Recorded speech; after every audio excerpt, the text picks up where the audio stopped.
ಬೇಕಂದ್ರೆ ಮತ್ತೊಮ್ಮೆ ಸ್ವಾಗತ. ನಾನು ಚರ್ಚೆಯನ್ನು ಮುಂದುವರಿಸ್ತೀನಿ. ನಾಗರಾಜ್ ಯಾದವ್ ಅವ್ರ ಜೊತೆ ಮಾತಾಡ್ಸೋಕ್ಕಿಂತ ಮುಂಚಿತವಾಗಿ ನಾಗರಾಜ್ ನೀರಿಗೆ ಅವ್ರನ್ನ ಮಾತನಾಡಿಸ್ತೀನಿ ಶಿವಮೊಗ್ಗದಿಂದ. ನಾಗರಾಜ್ ನೀರಿಗೆ ಅವರೇ, ಇಲ್ಲಿ ಈಶ್ವರಪ್ಪ ಅವರು ಇವತ್ತು ಕಾರ್ಯಕ್ರಮಕ್ಕೆ ಹಾಜರಾಗಿರಲಿಲ್ಲ. ಅರುಣ್ ಅವರು ಆವಾಗಲೇ ಮಾತಾಡ್ತಾ ಹೇಳಿದರು, ನಾವು ಅವ್ರನ್ನ ಕನ್ವಿನ್ಸ್ ಮಾಡುವಂಥ ಪ್ರಯತ್ನವನ್ನು ಮಾಡಿದ್ದೀವಿ, ಒಂದು 3-4 ದಿವಸದಿಂದ ಅವರು ಸಿಟ್ಟಿನಲ್ಲಿದ್ದಾರೆ ನಿಜ ಅನ್ನುವಂಥದ್ದನ್ನು. ಆದರೆ ಆ್ಯಕ್ಚುಲಿ ಈಗ ಈಶ್ವರಪ್ಪನವರು ಹೇಳೋದಕ್ಕೆ ಹೊರಟಿರುವಂತಹ ಯಡಿಯೂರಪ್ಪನವರ ವಿರುದ್ಧದ ಸಮರ ಅನ್ನುವಂಥದ್ದು ಇವೆಲ್ಲವೂ ಕೂಡ ಮೇಲ್ನೋಟಕ್ಕೂ ಕೂಡ ಗೋಚರ ಆಗೋಂದ್ರೆ ತನ್ನ ಮಗನಿಗೆ ಟಿಕೆಟ್ ತಪ್ಪಿದ ನಂತರ ಉದ್ಭವ ಆಗಿರುವಂಥ ವಿಚಾರಗಳಷ್ಟೇ ಇವು ಅಂತೇಳಿ. ಆದರೆ ಎಷ್ಟು ಸೀರಿಯಸ್ ಆಗಿ ಈಶ್ವರಪ್ಪ ಅವರು ಒಬ್ಬ ಕಂಟೆಂಡರ್ ಆಗಿ ಈ ಒಂದು ಲೋಕಸಭಾ ಕ್ಷೇತ್ರದಲ್ಲಿ ಉಳ್ಕೊಳ್ತಾರೆ ಅಂತ ತಮಗನ್ಸುತ್ತೆ?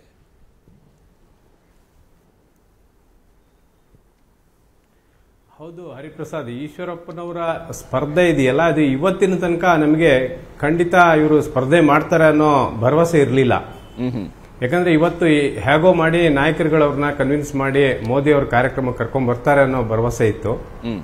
ಆದ್ರೆ ಅವರು ನಿಲುವು ನೋಡಿದ್ರೆ ಇವತ್ತು ಭಾರಿ ಸ್ಟಿಕನ್ ಆಗಿದ್ದಾರೆ. ಆಮೇಲೆ ಈಶ್ವರಪ್ಪನವರು ಅವರಿಗೆ ಅನ್ಯಾಯ ಆಗಿರೋದು ಹೌದು. ಯಾಕಂದ್ರೆ ಕುಟುಂಬ ರಾಜಕಾರಣ ಅನ್ನೋದು ಇವತ್ತು ಇಶ್ಯೂನೇ ಅಲ್ಲ. ಯಾಕಂದ್ರೆ ಎಲ್ಲಾ ರಾಜಕೀಯ ಪಕ್ಷಗಳಲ್ಲೂ ಕೂಡ ಅದು ಕುಟುಂಬ ರಾಜಕಾರಣ ಹಾಸುಹೊಕ್ಕಾಗಿದೆ, ಅದೊಂಥರ ವಂಶಪಾರಂಪರ್ಯವಾಗಿ ಬೆಳೆದು ಬಂದಿದೆ. ಈಶ್ವರಪ್ಪ ಮತ್ತೆ ಯಡಿಯೂರಪ್ಪನವರು ಮತ್ತೆ ಶಂಕರಮೂರ್ತಿ ಅವರು ಶಿವಮೊಗ್ಗದ ರಾಜಕಾರಣದಲ್ಲಿ ತ್ರಿಮೂರ್ತಿಗಳ ತರ ಇದ್ರು. ಆಮೇಲೆ ಈ 3 ಜನರ ಕೊಡುಗೆ ಭಾರತೀಯ ಜನತಾ ಪಕ್ಷಕ್ಕೆ ಬಹಳ ದೊಡ್ಡ ಮಟ್ಟದಲ್ಲಿದೆ.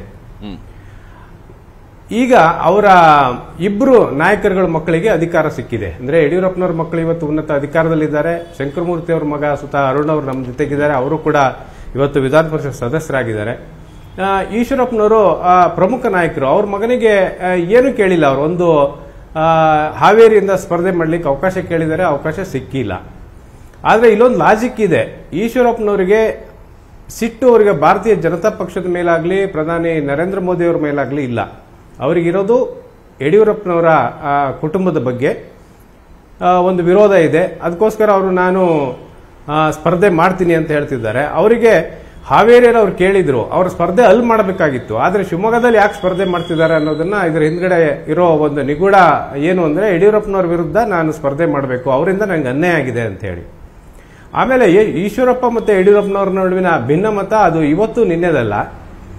ಅದು ಭಾರತೀಯ ಜನತಾ ಪಕ್ಷಕ್ಕೆ ಇಬ್ಬರ ಕೊಡುಗೆ ದೊಡ್ಡದಿದೆ. ಮೊದಲಿಂದನೂ ಕೂಡ ಅವರು ಒಂದು ಬಣ ರಾಜಕಾರಣದಲ್ಲಿ ಯಾವಾಗಲೂ ತದ್ವಿರುದ್ಧವಾಗಿದ್ದವರೇ. ಅಂದ್ರೆ ಚುನಾವಣೆ ಸಂದರ್ಭ ಪಕ್ಷದ ಹಿತದೃಷ್ಟಿಯಿಂದ ಕೆಲವು ಸಂದರ್ಭದಲ್ಲಿ ಒಂದಾಗ್ತಿದ್ರು ಬಿಟ್ರೆ ಒಳಗೊಳಗೆ ಅವರಿಬ್ಬರಿಗೂ ರಾಜಕೀಯ ಒಂದು ಭಿನ್ನತೆ ಮೊದಲಿಂದನೂ ಪಾರ್ಟಿ ಒಳಗಿತ್ತು. ದಿವಂಗತ ಅನಂತಕುಮಾರ್ ಅವರ ಬಣದಲ್ಲಿ ಈಶ್ವರಪ್ಪನವರು ಗುರುಸ್ಕೊಂಡಿದ್ರು. ಆವಾಗ ಯಡಿಯೂರಪ್ಪ ಮತ್ತೆ ಅನಂತಕುಮಾರ್ ನಡುವೆ ಒಂದು ಭಿನ್ನಮತ ಇದ್ದಿದ್ದು ಎಲ್ಲರಿಗೂ ಗೊತ್ತಿರುವಂತ ವಿಚಾರಣೆ. ಆಗಿಂದ ಬಂದಂತ ಒಂದು ಬಿರುಕು ಈಗ ದೊಡ್ಡ ಮಟ್ಟದಲ್ಲಾಗಿದೆ. ಈಶ್ವರಪ್ಪನವ್ರ ಮಗನಿಗೆ ಒಂದು ಅವಕಾಶ ಸಿಗಬೇಕಿತ್ತು, ಸಿಕ್ಕಿಲ್ಲ. ಅದನ್ನು ತಪ್ಪಿಸಿದ್ದು ಇವರೇ ಅನ್ನೋ ಒಂದು ಹಠಕ್ಕೆ ಅವರು ಬಿದ್ದು ಇವತ್ತು ಭಾರಿ ಸೀರಿಯಸ್ ಆಗಿರೋದ್ರಿಂದ ಶಿವಮೊಗ್ಗ ಈ ಕ್ಷೇತ್ರದಲ್ಲಿ ಒಂದು ತ್ರಿಕೋನ ಸ್ಪರ್ಧೆ ಆಗೋ ಸಾಧ್ಯತೆಗಳಂತೂ ಸದ್ಯಕ್ಕೆ ಕಂಡು ಬರ್ತಾ ಇದ್ದಾವೆ. ಮತ್ತೆ ವಿವರವಾಗಿ ತಿಳ್ಕೊಳ್ತೀನಿ, ಮತ್ತೆ ನಿಮ್ಮನ್ನ ಮಾತನಾಡ್ತೀನಿ. ನಾಗರಾಜ್ ಅವರೇ, ನಿಮ್ಮ ಪ್ರಕಾರ ಶಿವಮೊಗ್ಗದ ಈ ಬೆಳವಣಿಗೆ ಕಾಂಗ್ರೆಸ್ಗೆ ಅನುಕೂಲ ಆಗುತ್ತೆ ಅಂತಲ್ಲ? ಇಲ್ಲ, ಅವ್ರ ಮನೇಲಿ ಏನಾಗ್ತದೆ, ಅವ್ರ ಮೇಲೆ ಬೆಂಕಿ ಹಚ್ಕೊಂಡಿದ್ದೆ, ಅವರೇ ಕಾರಣಗಳು. ಅದನ್ನು ಉಪಯೋಗಿಸ್ಕೊಂಡು ಚುನಾವಣೆ ಗೆಲ್ಲಬೇಕಲ್ಲ. ಅವ್ರು ಈಶ್ವರಪ್ಪ ಭಿನ್ನಮತ ಮಾಡಲಿದ್ರು ಕೂಡ ನಾವು ಕಾಂಗ್ರೆಸ್ ಗೆಲ್ತೀವಿ ಅಂತಕ್ಕಂಥ ಆಲೋಚನೆ ಇಟ್ಕೊಂಡು ಕೆಲಸ ಮಾಡ್ತಾ ಇರ್ತೀವಿ. ವಿಶೇಷವಾಗಿ ಶಿವಮೊಗ್ಗದಲ್ಲಿ ಕಾರಣ ಏನಂದರೆ ಯಡಿಯೂರಪ್ಪ ಅವರ ಮೇನ್ ಕ್ಯಾಂಪೇನ್ ಇರೋದ್ರಿಂದ ಅಲ್ಲೇ ಸೋಲಿಸಬೇಕು ಅಂತಕ್ಕಂಥ ನಮ್ಮ ಗುರಿ ಆಗಿರ್ತಕ್ಕಂಥದ್ದು. ಇದನ್ನು ಬೆನಿಫಿಟ್ ಆಗ್ಬೋದು. ಆದರೆ ಶಿವಮೊಗ್ಗದಲ್ಲಿ ಮಾತಾಡೋ ಸಂದರ್ಭದಲ್ಲಿ ಈಶ್ವರಪ್ಪನವರು ಭಾಳ ಸ್ಪಷ್ಟವಾಗಿರ್ತಕ್ಕಂಥ ವಿಚಾರಗಳನ್ನ ಹೇಳಬೇಕಾಗ್ತದೆ. ಅವರು ಕಂಟೆಸ್ಟ್ ಮಾಡೋದಾದರೆ ಅವರೇ ಕಂಟೆಸ್ಟ್ ಮಾಡ್ತೀನಿ ಅಂತ ಮೊದಲೇ ಟಿಕೆಟ್ ಕೇಳಬೇಕಾಗುತ್ತೆ. ಅಲ್ಲಿ ಅವ್ರು ಕೇಳಿದ ಹಾವೇರಿಯಲ್ಲಿ, ಆಮೇಲೆ ಹೊರಗಡೆ ಒಂದು ಕಡೆ ಹೇಳ್ತಾರೆ ಅಲ್ಲಿ ಅನ್ಯಾಯ ಆದಾಗ ಮೋದಿ ನನ್ನ ದೇವರು ಅಂತಾರೆ, ಕಾಂಗ್ರೆಸ್ನ ಟೀಕೆ ಮಾಡ್ತಾರೆ, ಇನ್ನೊಂದು ಕಡೆ ನಾನು ಕಂಟೆಸ್ಟ್ ಮಾಡೇ ಮಾಡ್ತೀನಿ. What is going on and understand? BJP ಅಂತಕ್ಕಂಥದ್ದು ಪಾರ್ಟಿ ವಿತ್ ಡಿಫರೆನ್ಸಸ್ ಅಂತೇಳಿ ಬರೇ ಡಿಫರೆನ್ಸಸ್ ಆಗಿಬಿಡುತ್ತೆ. ಪಾರ್ಟಿ ವಿತ್ ಡಿಫರೆನ್ಸ್ ಆಗಿರೋದು ಬರೀ ಡಿಫರೆನ್ಸಸ್ ಆಗಿಬಿಟ್ಟು 3 ಭಾಗಲಾಗಿರ್ತಕ್ಕಂಥದ್ದು BJP ಅಂತ ಮಾತು ಹೇಳ್ತಾ ಇದ್ದೀನಿ. ಅದ್ರ ಜೊತೆ ಹೇಳ್ತೀನಿ, ಕುಟುಂಬದ ರಾಜಕಾರಣದ ಬಗ್ಗೆ ಭಾಳ ದೊಡ್ಡ ದೊಡ್ಡ ಭಾಷಣಗಳನ್ನು ಮಾತಾಡಿ ಗಂಟೆಗಟ್ಟಲೆ ಭಾಷಣಗಳು ಮಾಡ್ತಾ ಇದ್ರು. ಇವತ್ತು ಯಾರ್ಯಾರಿಗೆ ಟಿಕೆಟ್ ಕೊಟ್ಟಿದ್ದಾರೆ? 70 ವರ್ಷ ದಾಟಿದವ್ರು ಕೊಡೋದಿಲ್ಲ ಅಂತ ಹೇಳ್ತಾ ಇದ್ರು. 73 ವರ್ಷ ಆಗಿದವ್ರಿಗೂ ಟಿಕೆಟ್ಗಳು ಕೊಟ್ಟಿರ್ತಕ್ಕಂಥ ನಾವು ನೋಡಿದ್ದೀವಿ. ಅದ್ರ ಜೊತೆಗೆ ಹೇಳಬೇಕು ಅನ್ನೋದಾದರೆ ಕುಟುಂಬ ರಾಜಕಾರಣ ವಿರುದ್ಧವಾಗಿ ಮಾತಾಡಿದೆ ಡೆಕೆಟ್ಗಟ್ಟಲೆ ಮಾತಾಡೋ ಡೆಕೆಟ್ದಿಂದ ಮಾತಾಡ್ಕೊಂಡು ಬಂದಿರೋದೆ. ಇವತ್ತು ಕುಟುಂಬ ರಾಜಕಾರಣ ಅನಿವಾರ್ಯ ಆಗಿರ್ತಕ್ಕಂಥ BJP ಕಾಣ್ತಾ ಇದೆ. CT ರವಿ ಅಂತ ಒಬ್ಬ ಯುವಕ ಕೆಲಸ ಮಾಡ್ತಾ ಇದ್ರು, ನ್ಯಾಷನಲ್ ಜನರಲ್ ಸೆಕ್ರೆಟರಿ ಆಗಿದ್ರೆ ಅವ್ರ ಬಗ್ಗೆ ಇವತ್ತು ಈಶ್ವರಪ್ಪನಿಗೆ ಅತಿಯಾದ ಕಾಳಜಿ.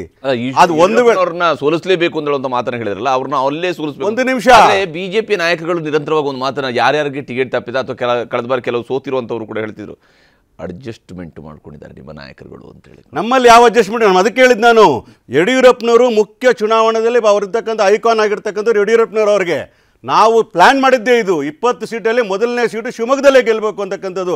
ಆ ಕಾರಣಕ್ಕೆ ನಾವು ಡಾಕ್ಟರ್ ರಾಜ್ಕುಮಾರ್ ಅವರ ಸೊಸೆನ ಕೊಟ್ಟಿರ್ತಕ್ಕಂಥದ್ದು ಮಾತು ಹೇಳ್ತೀನಿ. ಮೊದಲು ಅವ್ರು ಕಂಟೆಸ್ಟ್ ಮಾಡಿ ಭಾಳ ದೊಡ್ಡ ಅಂತರಲ್ಲಿ ಸೋತಿದ್ರು. ಆ ಸೋಲನ್ನ ಒಪ್ಕೊಳ್ಳೋಕೆ ಸಾಧ್ಯ ಇಲ್ಲ ಅಂತೇಳಿ ನಾವು ಟಿಕೆಟ್ನಲ್ಲಿ ಕೊಟ್ಟಿದ್ದು ಮೊದಲನೇ ಲಿಸ್ಟಲ್ಲಿ ಯಾಕೆ ಕೊಟ್ಟಿವಿ ಅಂತಂದ್ರೆ ಮೊದಲನೇ ಸೋಲು ಶಿವಮೊಗ್ಗದಲ್ಲಿ ಆಗಬೇಕು ಅಂತ ಹೇಳಿದ್ದು. Without Eshwarappa also will the seat ಅನ್ನು ಮಾತು ಹೇಳ್ತೀನಿ. ಯಾವ್ದು ಈಶ್ವರಪ್ಪ ಇದೆಯೋ ಅವ್ರು ಅದನ್ನ ಸರಿಪಡಿಸಬೇಕು. ಬಹಳಷ್ಟು ವಿಚಾರಗಳಿದಾವೆ. ಯಾಕಂದ್ರೆ ಕಾಂಗ್ರೆಸ್ ಕೂಡ ಮತ್ತೊಂದು ಕಡೆಯಲ್ಲಿ ಈ ಬಿಜೆಪಿಯ ಭಿನ್ನಮತಿಯರು ಅಥವಾ ಯಾರಿಗೆಲ್ಲ ಟಿಕೆಟ್ ತಪ್ಪಿದೆಯಲ್ಲ ಅಂತವರಿಗೆ ಗಾಳ ಹಾಕುವಂತ ಕೆಲಸವನ್ನು ಕೂಡ ಕಾಂಗ್ರೆಸ್ ಮಾಡ್ತಾ ಇದೆ. ಕನ್ನಡಿಗರ ಮೆಚ್ಚಿನ ನಿಮ್ಮ ನ್ಯೂಸ್ 18 ಕನ್ನಡ ಈಗ ವಾಟ್ಸ್ಆಪ್ ನಲ್ಲಿಯೂ ಲಭ್ಯ.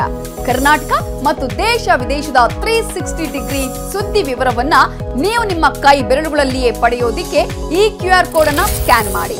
ನಮ್ಮ ಚಾನೆಲ್ ಅನ್ನ ಫಾಲೋ ಮಾಡಿ, ನೋಟಿಫಿಕೇಶನ್ ಆನ್ ಮಾಡಿ.